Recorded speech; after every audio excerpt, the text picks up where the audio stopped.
Olá, meus amigos, a paz do Senhor Jesus. É com muita alegria que nós gostaríamos de dar continuidade às lições bíblicas do segundo trimestre de 2025, que tem por título "E o Verbo se fez carne", Jesus sob o olhar do apóstolo do amor. Hoje nós vamos falar da lição de número 3, que tem por título "A verdadeira adoração". Ora, se há verdadeira adoração, isso também significa que há uma falsa adoração. Continue conosco, porque aqui nós veremos características da verdadeira adoração e da falsa adoração. O texto áureo se encontra em João capítulo 4, versículo de número 24, que diz: Deus é Espírito, e importa que os que o adorem em espírito e em verdade. Deus é Espírito e importa que os que o adorem em espírito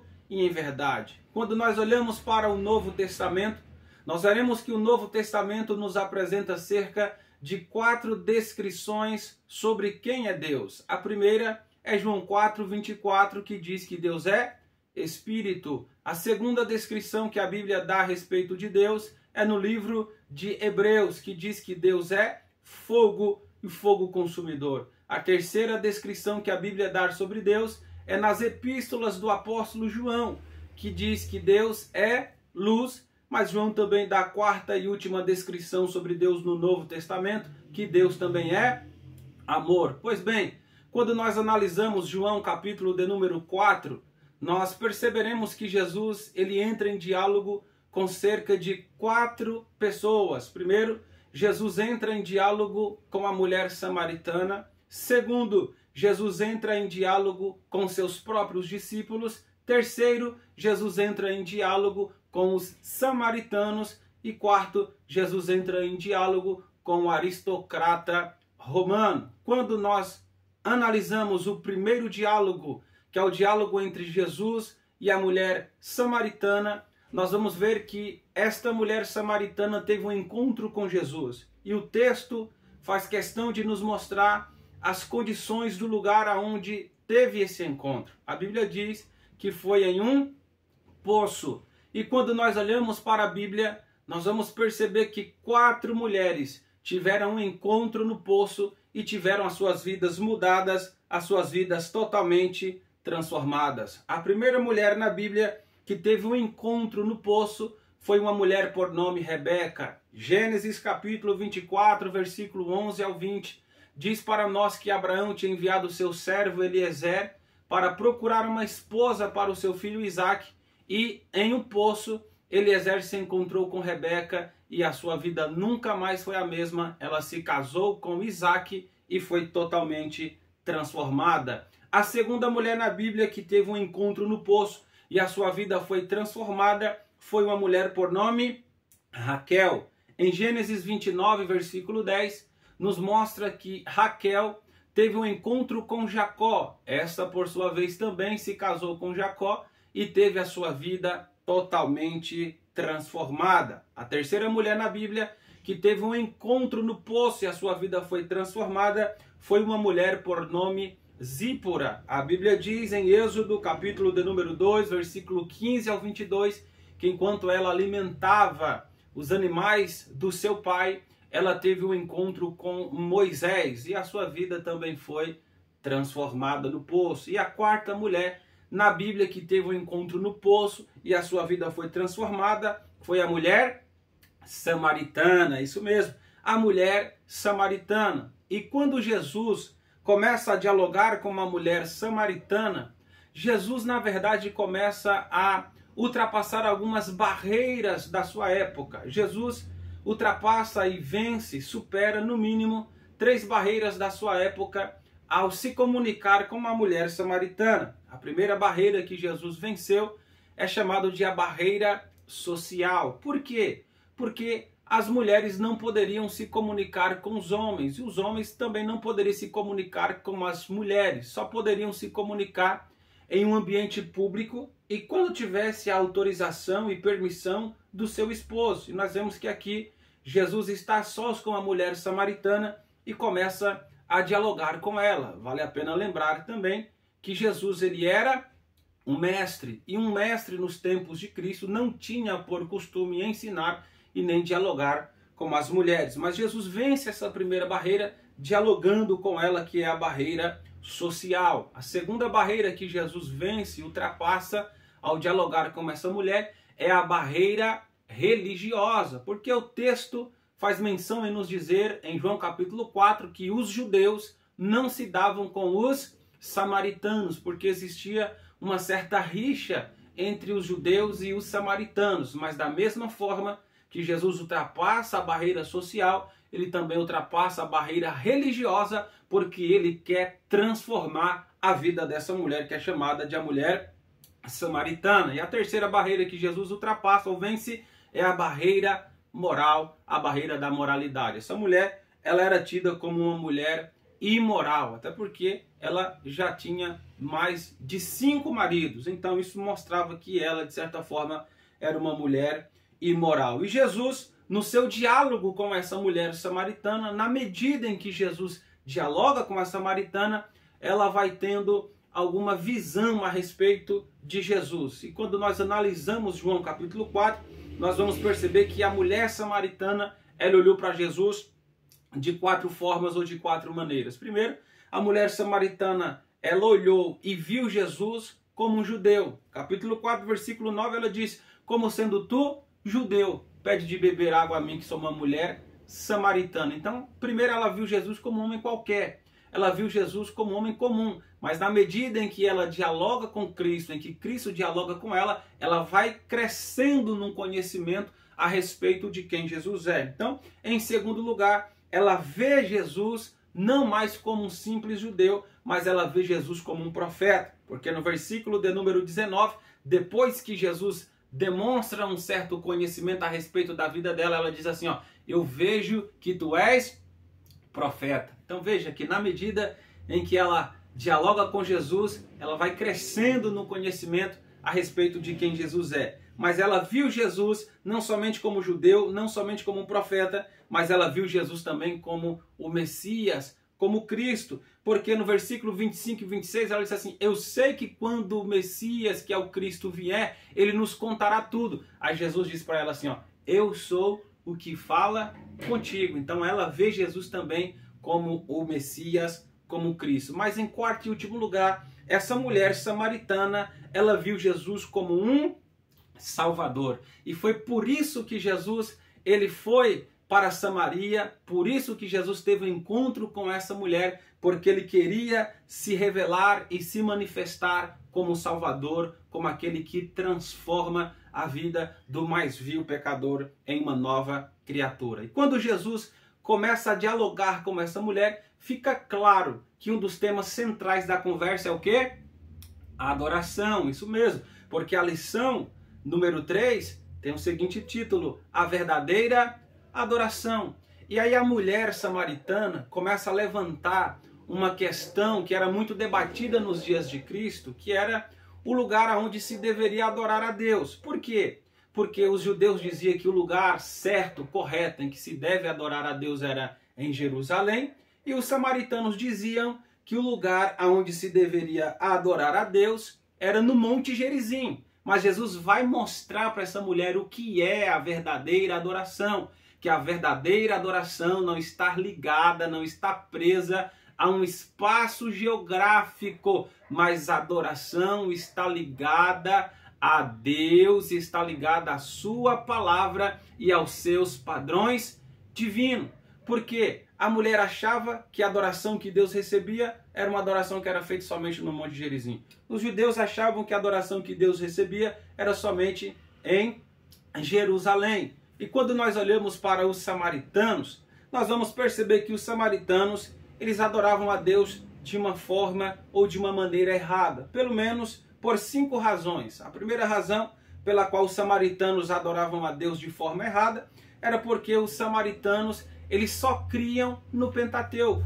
Eles não criam na totalidade das escrituras do Antigo Testamento, mas eles só criam no Pentateuco e desprezavam e descartavam, por exemplo, os livros históricos, o livro de Salmos e também alguns dos profetas. Então, que adoração é essa? que abraça algumas passagens bíblicas, alguns livros bíblicos e descarta outros livros bíblicos. Então isso se revela como uma falsa adoração. Segunda forma que os samaritanos adoravam a Deus de forma errada era que eles só se valiam de algumas passagens bíblicas que eles gostavam.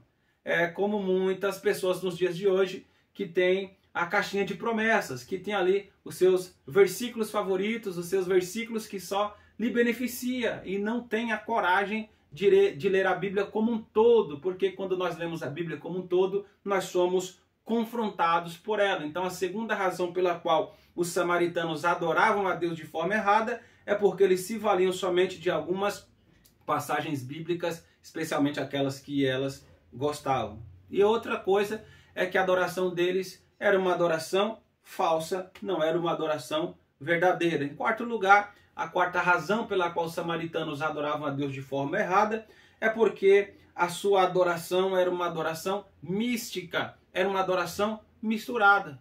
De manhã adoravam a Deus e de tarde adoravam a falsos deuses. Jesus mesmo disse que nós não podemos servir a dois senhores, ou agradaremos a um ou desagradaremos a outro. Então, a quarta razão pela qual a adoração dos samaritanos era falsa é porque era uma adoração mística, uma adoração misturada. E a quinta e última razão pela qual os samaritanos adoravam a Deus de forma errada é porque eles adoravam a Deus sem conhecimento. Foi justamente isso que Jesus disse para a mulher samaritana. Vocês, samaritanos, adoram aquilo que vocês não conhecem. Com isso, irmãos, Jesus mostra que a verdadeira adoração ela está totalmente ligada ao conhecimento. Por isso que o profeta Oséias ele disse assim: conheçamos e prossigamos em conhecer o Senhor. Em outra passagem, o profeta disse: o meu povo peca, ou o meu povo erra por falta de conhecimento. Então, a adoração ela está ligada ao conhecimento. E os judeus? Os judeus também adoravam a Deus, só que por vezes a sua adoração era uma adoração oscilante. O Antigo Testamento é um livro de adoração.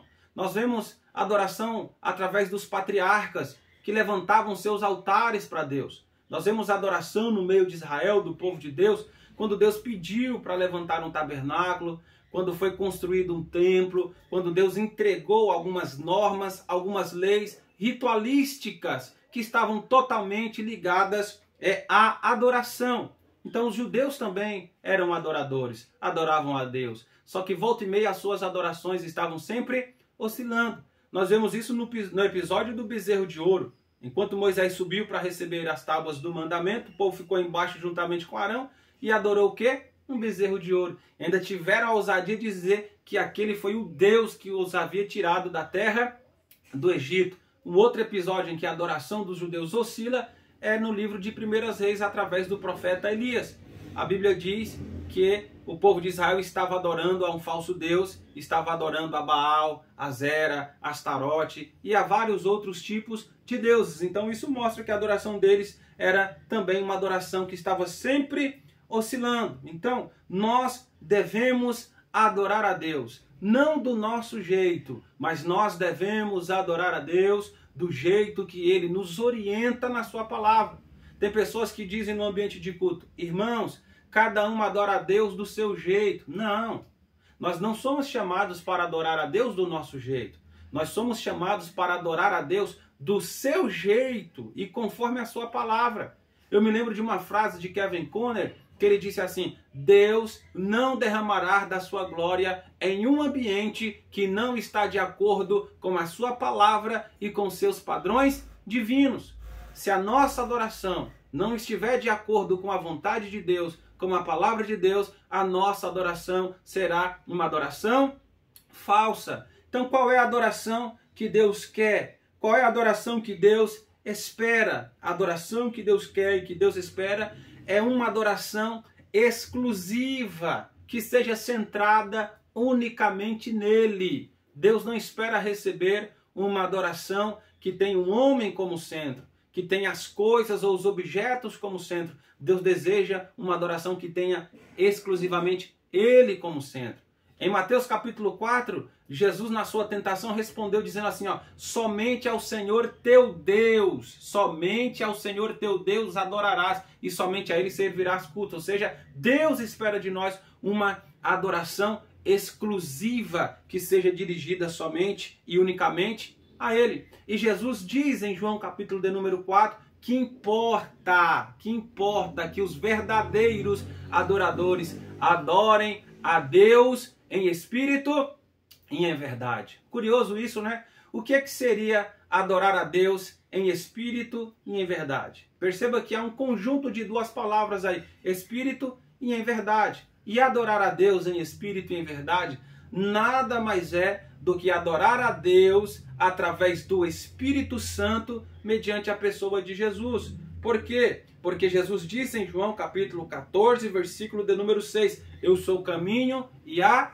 verdade. Então, tanto a palavra Espírito quanto a palavra verdade está ligada ao Espírito Santo e está ligada a Jesus. E sem estarmos ligados ao Espírito Santo e a Jesus, nós não conseguimos o adorar em espírito e em verdade. E o que é adoração? Adoração, em primeiro lugar, é um ato de rendição.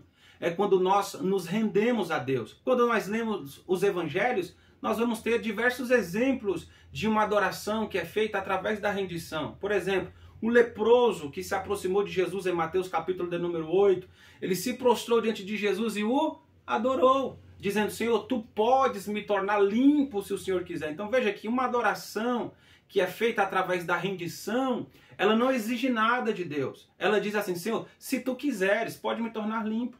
Foi justamente isso que o leproso disse para Jesus. Por quê? Porque ele adorou a Jesus com rendição.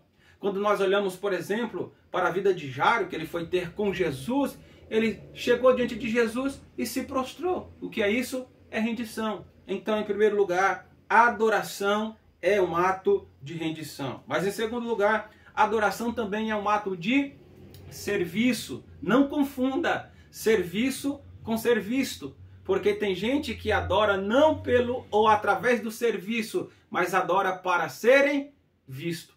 É igual Jesus ensinou em Mateus, capítulo de número 6, dizendo que os fariseus, eles oravam somente para serem vistos e louvados pelos homens. Tem gente que adora somente para serem vistos e louvados pelos homens, para alguém olhar e observar e dizer, olha como fulano adora, olha como ciclano adora. Mas a verdadeira adoração, ela é um ato de serviço. Porque a adoração está interligada ao serviço. Nós adoramos enquanto trabalhamos e trabalhamos enquanto adoramos. Quando nós olhamos, por exemplo, para a vida de Marta e Maria, nós temos esse exemplo. O exemplo da adoração que é feita como ato de rendição e a adoração também que é feita como ato de serviço. Ora, Marta estava adorando através do serviço e Maria estava adorando através da rendição. Uma adorava sentada e outra adorava servindo. Mas sabe qual é o problema? O problema é que Marta se incomodou com a forma que Maria estava adorando. Então o meu papel e o seu papel não é se incomodar com uma forma que A ou B está adorando, porque Deus recebe não somente a adoração que é feita através do serviço, mas Deus também recebe a adoração que é feita através da rendição. Marta adora a Deus, Marta adora ao Senhor através do seu serviço e Maria adora o Senhor aos pés de Jesus através da sua rendição. Não importa se é trabalhando ou se é se rendendo, o que importa é que estamos adorando a Deus. Então a adoração é um ato de rendição, é um ato de serviço e nós devemos adorar a Deus não somente com os nossos lábios, mas nós devemos adorar a Deus também com o nosso coração. Jesus repreendeu os fariseus no livro de Mateus, dizendo assim, hipócritas, bem profetizou Isaías a vosso respeito, esse povo em vão me adoram, porque me adoram com seus lábios, mas o seu coração está longe de mim. Porque não importa, não basta somente adorarmos a Deus da boca para fora, é preciso adorar a Deus com o coração, com a alma, com o espírito. Foi através do profeta Joel